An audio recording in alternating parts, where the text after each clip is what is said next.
Kettlebell swing effectively combine power, endurance, and strength training to improve athletic performance and functional movement.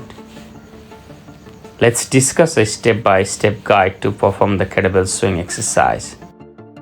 Step 1. Setup position. Stand on your feet, shoulder width apart, with the kettlebell on the floor about a foot away in front of you. Step 2. Hip hinge. Place your hand in the crease at the front of your hip. Slight bend in your knees. Press your core tight and push your hip back towards the wall while keeping the spine neutral.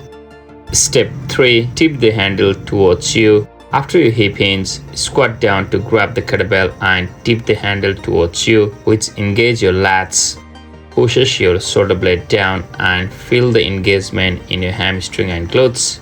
Step 4. Hike the bell. During the hike, maintain vertical chin and hike the kettlebell back between your legs, keeping it close to your groin, or hike like you're trying to hit yourself in the butt with the kettlebell focusing on a strong hip hinge.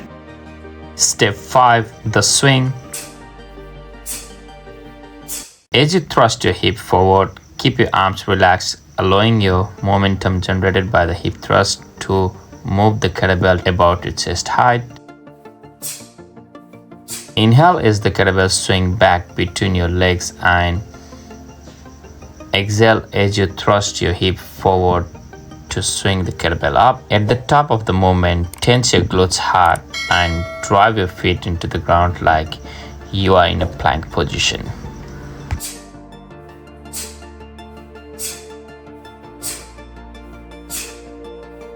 Let's discuss some common mistakes during the kettlebell swing exercise. The first one is squatting instead of hinging. Squatting during a swing leads to power leakage and limits the range of motion.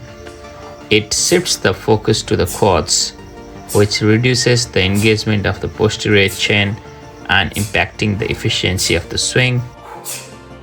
Another common mistake is swinging too low. Swinging too low puts excessive pressure on the lower back, which increases the risk of injury.